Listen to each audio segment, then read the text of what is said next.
10 coisas que a sua pediatra gostaria de te dizer sobre febre. Você sabia que a febre é a queixa mais comum do pronto-socorro? Não? Então vem assistir esse vídeo um pouquinho comigo para entender um pouquinho mais sobre esse sinal.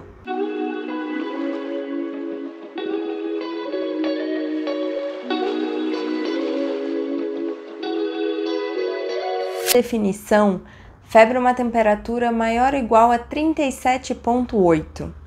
Antes disso, 37,5, 37,4, 37,6, qualquer coisa menor do que 37,8, a gente vai contar como temperatura subfebril.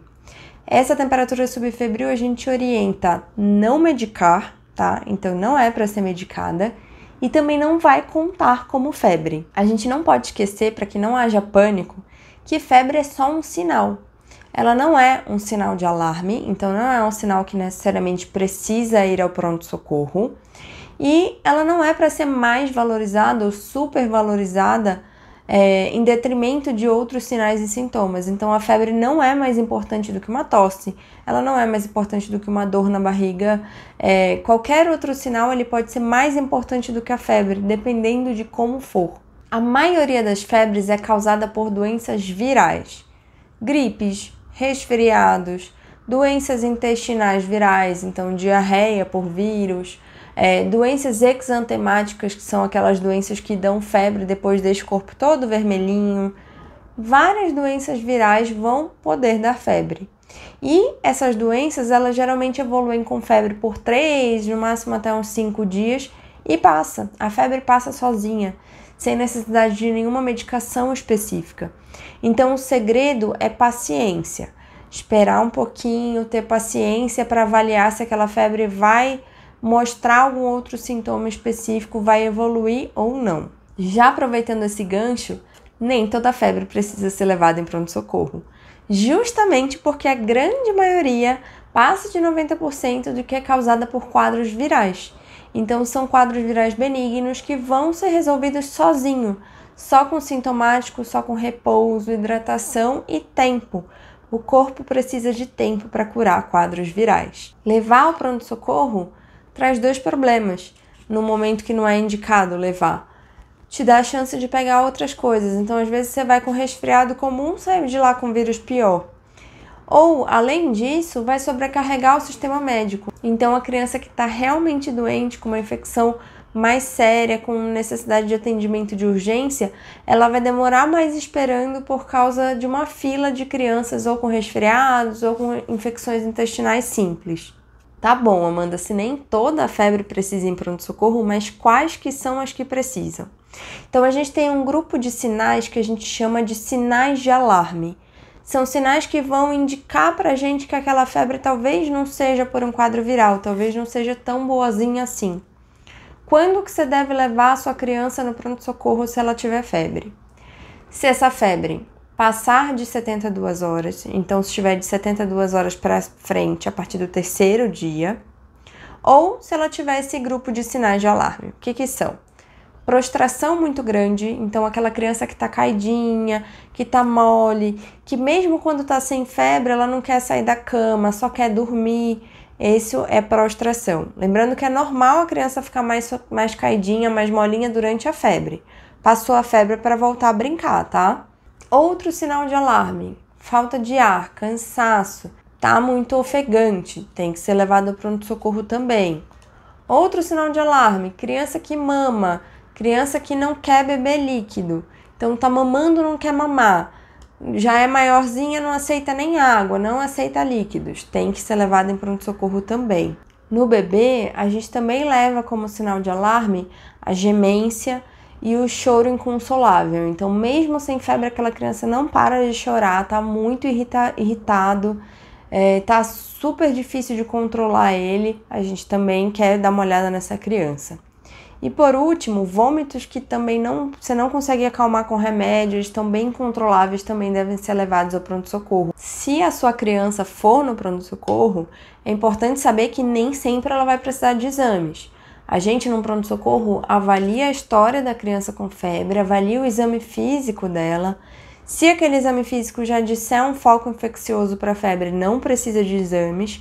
E se essa febre ela estiver dentro do esperado para uma febre de caráter viral, de caráter de doença viral, ela também não vai precisar de exames. Então não fique bravo se levando no pronto-socorro não for pedido exames. Outra exceção para a necessidade de ir ao pronto-socorro é a idade da criança.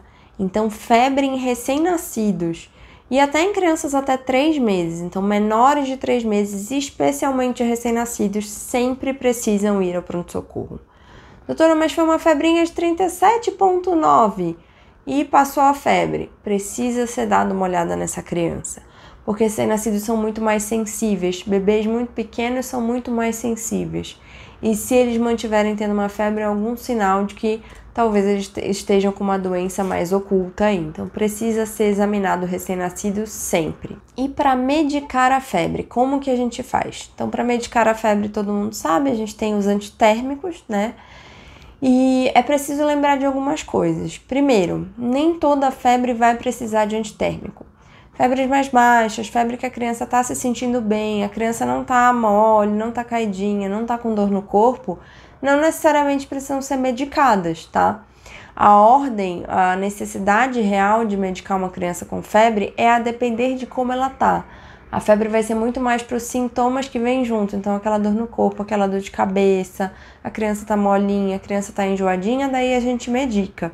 Lembrar também que o remédio ele tem um tempo para o início de ação. Então não é dar o remédio agora e achar que daqui a meia hora a criança já vai estar sem febre. Eu já atendi criança em pronto-socorro que a família levou porque tinha 1 hora do remédio e a febre ainda não tinha passado 100%. E não é assim que funciona. A gente sabe que até mais ou menos 2, 3 horas, a febre ainda vai estar baixando, tá? Então demora um tempinho para o antitérmico fazer um bom efeito e estabilizar o quadro daquela criança. Então, dá o antitérmico, mas ter paciência que vai baixando aos poucos. Peçam sempre para o pediatra de vocês a receita do antitérmico, o que dar em caso de febre. É um remédio que é essencial ter em casa já pronto, porque a gente nunca sabe quando vai acontecer, né? Outra dúvida muito comum sobre antitérmico é: tem que dar contínuo? Dei agora para minha criança, daqui a 6 horas, ela estando sem febre, eu devo dar, doutora, para prevenir a febre? E não, tá? Saber se a febre ainda está acontecendo ou não é importante.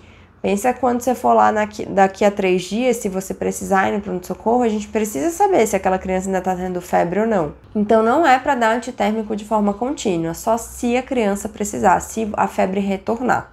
Aí vamos supor que você precisou levar para o pronto-socorro, seu filho está com uma infecção bacteriana, precisou tomar antibiótico, e aí você começa a dar um antibiótico e a febre nada de sumir. Então esse é o 9º fato, a 9ª coisa. O antibiótico ele demora para fazer efeito, gente. Não se tem efeito antibiótico no primeiro dia de tratamento. Então a gente sabe que a febre pode persistir por até 3 dias, 72 horas do começo do antibiótico. É comum isso acontecer. Não fiquem desesperados, não significa que não está funcionando. A gente só vai considerar a falha de tratamento depois dessas 72 horas se a febre persistir. Eu já recebi família de criança que tinha começado a tomar o antibiótico na noite anterior e quando foi na tarde do dia seguinte, foi bater no pronto-socorro super angustiada. Eu expliquei sobre isso, a família ficou super brava porque conhecia a criança, porque a criança já parava a febre no mesmo dia que começava a tomar o antibiótico. E isso não funciona desse jeito. Se seu filho começa a tomar antibiótico hoje mesmo ele não tem febre, porque provavelmente ele nem estava precisando desse antibiótico. Então é ter um pouco de paciência de esperar esse tempo do antibiótico começar a fazer efeito. E a última coisa que eu queria falar é sobre a tão temida convulsão febril. Acho que eu não conheço um pai que não tenha medo da convulsão febril. Toda vez que a criança tem febre, sai todo mundo correndo para medicar com medo da criança ter convulsão. Então, convulsão febril, ela não depende do nível da febre, do grau da febre. Não precisa ficar desesperado se o seu filho está com 39 graus. Ela não vai necessariamente convulsionar por causa disso. A gente não sabe exatamente o mecanismo, por que algumas crianças têm convulsões e outras não. Mas ao que parece, isso depende muito mais da velocidade de subida da febre do que necessariamente do grau que está a febre. E, além disso, só vai ter convulsão febril a criança que já tem predisposição genética a ter convulsão febril. Nem toda criança vai ter convulsão. Lembrar que a convulsão febril ela é benigna, ela é comum de acontecer e ela é benigna, ela geralmente não causa sequela nenhuma. Das crianças que tiveram convulsão, a grande maioria, 70%, nunca mais vai ter na vida. E uns 20 e pouquinhos por cento vai ter só mais uma, e algumas, esses 10% das que teve, pode ter mais de duas. Então, calma, não é preciso ficar tão em pânico com a convulsão, não é preciso medicar e dar banho desesperado com medo de convulsão, porque realmente, aparentemente, é mais a velocidade que a febre sobe do que necessariamente a temperatura que está naquele momento. E aproveitando aí uma dica extra, é que vamos tentar medir aí a real necessidade desse banho na hora da febre. O banho é super incômodo, ele baixa um pouco a temperatura, baixa, mas ele é super incômodo. A criança já tá com dor, a criança já tá incomodada porque ela tá com febre. Então vamos ver se ela realmente precisa desse banho, se a temperatura tá tão alta assim para ela precisar de um banho. Se não, deixa ela quietinha, deixa ela descoberta, deitada, descoberta, descansando, que daqui a pouco o remédio já começa a fazer efeito e ela já melhora dessa febre. Bom, gente, era isso que eu tinha para falar para vocês. Eu espero que vocês tenham gostado desse vídeo. Se inscreve aqui no canal, já deixa seu like também. E eu espero vocês no próximo vídeo. Um beijo e até a próxima!